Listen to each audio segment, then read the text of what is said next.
Don't worry, be happy. Hi.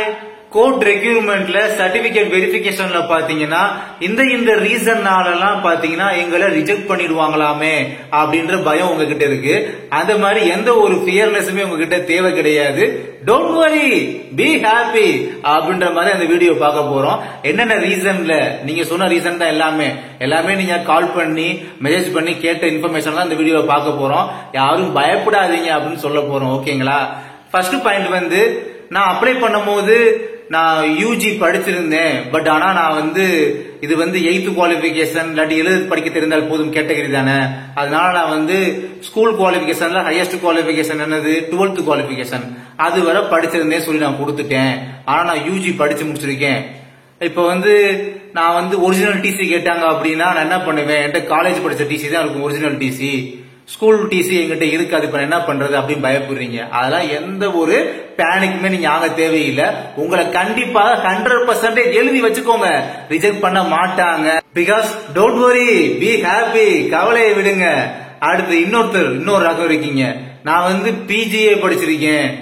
பிஜினா M Com MSc இந்த மாதிரி எல்லாம் படிச்சிருக்கேன். ஆனா நான் அப்ளை பண்ணும் போது யூஜி வரதான் படிச்சேன். அதாவது பிகாம் பிஎஸ்சி இந்த மாதிரி யூஜி வரதான் படிச்சேன், அப்ளை பண்ணிருக்கேன். இப்ப எனக்கு ஒரிஜினல் டிசி அப்ப எப்படி இருக்கும்? எம்காம் எம்எஸ்சி இந்த மாதிரி பிஜி டிசி தானே இருக்கும். அந்த டிசி தான் இருக்கு. அப்ப நான் மாட்டிக்கிடுவேனே. நீங்களும் சரி, எந்த ஒரு கவலையும் பட தேவையில்லை.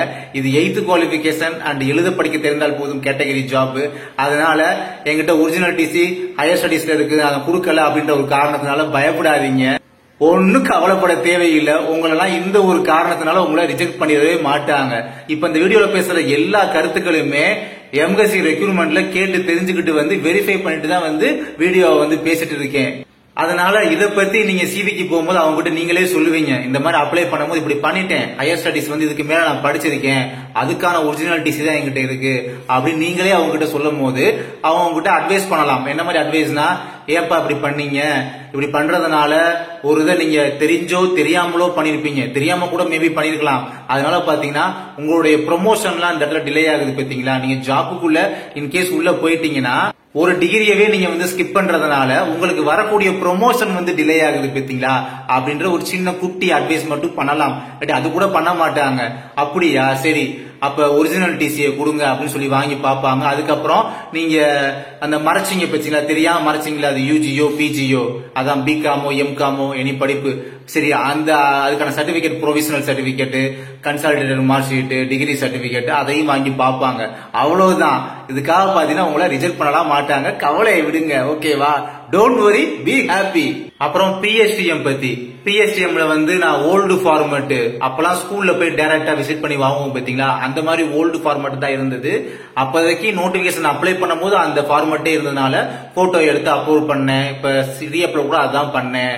இப்ப நான் அகைன் போய் நான் நியூவா இப்ப இ ஃபார்ம் கொண்டு வந்திருக்காங்களே, இ ஃபார்மேட்ல வாங்கி வச்சுக்கிறவா, எதுக்கு இது? அதெல்லாம் ஒன்னும் தேவையில்லை. ஓல்டு ஃபார்மேட்டே போதும். ஓகேங்களா? அது ஃபர்ஸ்ட் கிராஜுவேட்டோ பிஎஸ்டிஎம்மோ இல்ல கம்யூனிட்டி சர்டிபிகேட்டோ எல்லாமே ஓல்டு ஃபார்மேட்டே நீங்க கொடுத்திருந்தீங்கன்னா போதும். புது ஃபார்மேட்லாம் எதுவும் உங்கள்ட்ட எக்ஸ்ட்ரா கேட்க போறதுல, அது கம்பல்சரி எதுவுமே கிடையாது. கவலையை விடுங்க. Don't worry, be happy. அதுதான் நம்முடைய தாரக மந்திரமே. அதுல இன்னொன்னு கேக்குறீங்க, பிஎஸ்டிஎம் எம்எஸ்சி ஃபார்மேட் அனெக்சர் இ அனெக்சர் பி என்னமோ சொல்றீங்க, அந்த ஃபார்மேட் எல்லாம் கொடுத்திருக்காங்க இன்ஸ்ட்ரக்ஷன்ல. அந்த ஃபார்மேட் என்கிட்ட இல்ல. நான் டிஎன்பிஎஸ்சி ஃபார்மேட் வச்சிருந்தேன், அதை தான் கொடுத்தேன். நல்லா பொதுவா ஒரு விஷயம் தெரிஞ்சுக்கோங்க. டிஎன்பிஎஸ்சி ஃபார்மேட்ல தான் பொதுவா எல்லாம் வாங்கி வச்சுக்கிறாங்க. சப் இன்ஸ்பெக்டர் எக்ஸாமோ இல்ல பிசி எக்ஸாமோ, கவர்மெண்ட் ஸ்டேட் கவர்மெண்ட் எந்த எக்ஸாம் இருந்தாலும் சரி டிஎன்பிஎஸ்சி ஃபார்மேட் தான் கொடுக்கறது வழக்கமாவே இருக்கு. அதெல்லாம் அக்செப்ட் பண்ணிக்கிடுவாங்க, ஒன்னும் பிரச்சனை இல்ல. எம்எஸ்சி ஃபார்மேட் தான் கொடுக்கணும் அப்படின்ற எந்த ஒரு அவசியமும் கம்பல்சரியும் கிடையாது. இந்த வீடியோல நான் பேசுற ஒவ்வொரு விஷயமுமே எம்எஸ்சினால அவங்க டவுட் எல்லாம் கிளாரிஃபை பண்ணிட்டு தான் நானுமே வீடியோ போஸ்ட் பண்றேன். அதனால நான் பேசுறது எல்லாமே 100% ட்ரூ நியூஸ் தான். அதே மாதிரிதான் ஃபர்ஸ்ட் கிராஜுவேட் என்கிட்ட ரொம்ப ரொம்ப பழைய ஃபார்மேட் இருக்கு. அந்த கிரீன் கலர் படிவம் சொல்லுவாங்க, அப்ளிகேஷன் மாதிரி 2005 2015 சம்திங் அந்த மாதிரிலாம் இருக்கும். அந்த ரொம்ப ரொம்ப ஓல்டு ஃபார்மேட்ல இருக்கு. அது ஓகேவா இல்ல நியூ ஃபார்மேட் இ ஃபார்மேட்லயே வாங்கிக்கிறவா? நீங்க தான் அதே ஃபர்ஸ்ட் கொடுத்து வச்சிருக்கீங்களே, அப்லோட் எல்லாம் பண்ணிருக்கீங்களே, அதனால அதுவே போதும். அதே மாதிரிதான் கம்யூனிட்டி சர்டிபிகேட்டுமே. அப்ப அந்த காலத்துல எல்லோ கலர் கார்டு மாதிரி இருந்துச்சு, அதுக்கப்புறம் ஒயிட் கலர் கார்டா மாறிச்சு. இப்ப இ ஃபார்மேட்டா கொண்டு வந்துட்டாங்க. நீங்க என்ன ஃபார்மேட்ல நீங்க இந்த சர்டிபிகேட் ரீ அப்லோட் எல்லாம் பண்றீங்களோ அதே இதை கொண்டு போங்க. இல்ல ஒருவேளை community certificate, PSTM, first graduate இதெல்லாம் புதுசா இப்போதைக்கு நான் வாங்கினேன், போன வாரம் தான் வாங்கி வச்சிருக்கேன், ஆனா எல்லாமே நான் பழைய ஃபார்மேட்டே அப்லோட் பண்ணும்போது கொடுத்தேன் அப்படின்னா ரெண்டையுமே கொண்டு போங்க. பழைய ஃபார்மேட், நியூ ஃபார்மேட் கொண்டு போங்க. அங்க போய் ரெண்டையும் கொடுப்பீங்க, அவங்க பழைய ஃபார்மேட் தான் எடுத்து பார்ப்பாங்க. ஏன்னா பிஎஸ்டிஎம்ல அந்த டேட், மந்த், இயர் பார்ப்பாங்க, கம்யூனிட்டி சர்டிபிகேட்ல அந்த சீரியல் நம்பர் பார்ப்பாங்க, ஃபர்ஸ்ட் கிராஜுவேட்ல இந்த டேட், மந்த், இயர், எப்ப சைன் வாங்குனீங்க அதை பார்ப்பாங்க. அதெல்லாம் பார்க்கும்போது நீங்க அப்லோட் பண்ண விஷயங்களும் இங்க நீங்க நேர்ல காமிக்கிறதும் சரியா இருக்காம பாக்குறதுக்கு உங்களுடைய ஓல்டு ஃபார்மேட்டை தான் வாங்கி பார்ப்பாங்க. நியூ ஃபார்மேட்டும் வாங்கியிருக்க ஜஸ்ட் போய் காமிப்பீங்க, அவ்வளவுதான். அதை கண்டுக்கிற மாட்டாங்க, திருப்பி உங்கள்கிட்டே கொடுத்துருவாங்க. அதனால எதுக்கு இது தேவையில்லாதது? எந்த ஒரு நெகட்டிவிட்டியும் பாத்தீங்கன்னா யாராவது பரப்பிக்கிட்டு தான் இருப்பாங்க. அதெல்லாம் இந்த காதல வாங்கிட்டு இந்த காதல விட்டுருங்க. அதை போய் திங்க் பண்ணிக்கிட்டு யோசிச்சுக்கிட்டு அந்த மாதிரி நெகட்டிவிட்டியா இருக்காதீங்க. திங்க் பாசிட்டிவ், எனக்குமே பாசிட்டிவாவே திங்க் பண்ணுங்க அப்படின்னு சொல்ற வாரு. Don't worry, be happy.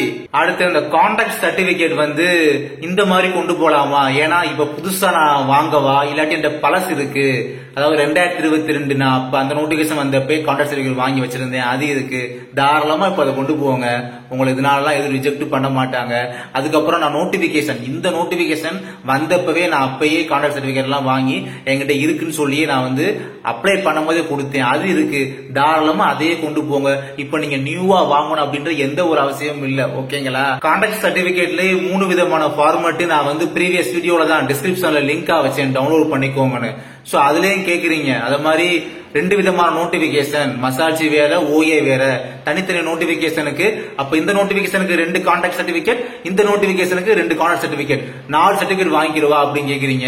ஒரு விஷயம் நல்லா பாருங்க, இன்னும் ரிசல்ட் வரல, ரிசல்ட் வரட்டும், அதுல உங்க பேர் வரட்டும், அதுக்கப்புறம் பாத்துக்கலாம். அது எல்லாத்தையுமே 14ஆம் தேதி முதல் 19ஆம் தேதி வரை சிவி மொத்தமான்னு சொல்லியிருக்காங்க. பிரிச்சு வைக்கிறோம் அப்படின்ற மாதிரி எதுவும் செப்பரேட்ன்ற வார்த்தையை இன்னும் மென்ஷன் பண்ணல. இனிமே அப்படி ஃபியூச்சர் இன்ஸ்ட்ரக்ஷன்ல மென்ஷன் பண்ணாங்கன்னா அப்போதைக்கு அடிஷனல் 2 வாங்கிக்கலாம். ஓகேங்களா? அதனால 2ஆ 4ஆ ஒத்தையா ரெட்டையா அப்படிலாம் போட்டு ரொம்ப குழப்ப வேணாம். ஓகேங்களா? அப்புறம் முக்கியமா இந்த ஒரு டவுட், சிபிக்கு போகும்போது நேம்லயோ, அதான் பேர்லயோ, அட்ரஸ்லயோ சம் சின்ன சேஞ்சஸ் இருக்கு, அதாவது சின்ன மிஸ்டேக் மாதிரி இருக்கு, அதெல்லாம் வந்து கன்சிடர் பண்ணி இதனால ரிஜெக்ட் பண்ணுவாங்களா?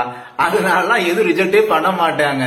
உங்க நேமுக்காக பாத்தீங்கன்னா நீங்க ஆதார் கார்டு, உங்க ஸ்டூடெண்ட்டுக்கான, அதாவது நீங்க ஸ்டூடெண்டா இருந்தப்ப உங்க எஜுகேஷன் சர்டிபிகேட் எவ்வளவோ இருக்கு, அதெல்லாம் உங்க நேம் இருக்கும். அப்படி இருக்கும் போது இந்த நேம்ல ஏதாச்சும் சின்ன ஸ்பெல்லிங் மிஸ்டேக், அதெல்லாம் பாத்தீங்கன்னா மைனர் மிஸ்டேக் தான், அதெல்லாம் கன்சிடர் பண்ண மாட்டாங்க. ஓகேங்களா? அதை பத்தி கவலைப்படாதீங்க.